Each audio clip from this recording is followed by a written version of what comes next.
വീണ്ടും ജമ്മു കാശ്മീരിലേക്ക് കടന്നു കയറിക്കൊണ്ടുള്ള പാക് പ്രകോപനം ഉണ്ടായിരിക്കുന്നു. ജമ്മു, കുപ്വാര, അഖ്നൂർ മേഖലകളിലാണ് ഈ അപായ മുന്നറിയിപ്പും സൈറണും മുഴങ്ങിയിരിക്കുന്നത്.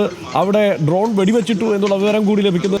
നമ്മൾ ദൃശ്യങ്ങളിൽ കാണുന്ന പോലെ തന്നെ മാല പോലെ ഡ്രോണുകൾ പാകിസ്ഥാനിൽ നിന്ന് വരുന്നത് നമുക്ക് ദൃശ്യങ്ങളിൽ കാണാം. ആകാശ ദൃശ്യങ്ങളിൽ പൂർണ്ണമായി ഇരുട്ടിൽ ഡ്രോണുകൾ ഇന്ത്യയിലേക്ക് പറന്നു വരുന്ന ദൃശ്യങ്ങളാണ് ഈ കാണുന്നത്. ജമ്മു കശ്മീരിൽ ജമ്മു വിമാനത്താവളത്തെയും ഇന്ത്യൻ ആർമിയുടെ ഡിവിഷനെയും കേന്ദ്രമാക്കി, അല്ലെങ്കിൽ അത് ലക്ഷ്യം വെച്ചാണ് ഈ ഡ്രോണുകൾ വന്നതെന്നുള്ളതാണ് ഇപ്പോൾ വരുന്ന റിപ്പോർട്ടുകൾ. ജമ്മു പൂർണ്ണമായും ഇരുട്ടിലായ അവസ്ഥയിലായി. അങ്ങനെയാണ് ഈ ഡ്രോണുകൾ കണ്ടെത്തുകയും അതിപ്പോൾ വെടിവെച്ചിടുകയും ചെയ്തിരിക്കുന്നത്.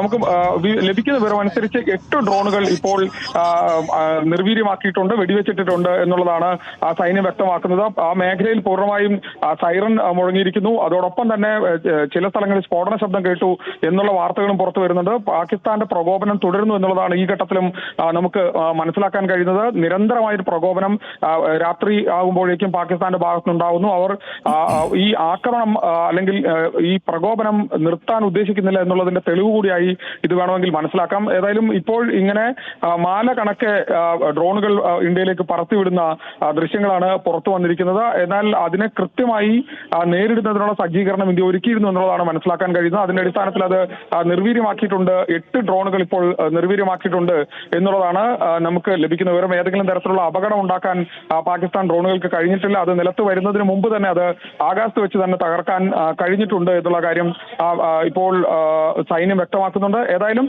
വളരെ ശക്തമായി തിരിച്ചടിക്കുന്നതിനുള്ള ശ്രമം ഇനിയിപ്പോൾ ഇന്ത്യയുടെ ഭാഗത്തുനിന്നുണ്ടാവുന്നുണ്ട്. വിവിധ സ്ഥലങ്ങളിൽ സൈറൺ മുഴങ്ങുന്നു. ജമ്മുവിൽ ഇപ്പോൾ പൂർണ്ണമായി ലൈറ്റ് അണച്ച സാഹചര്യമാണ് ഉള്ളത്.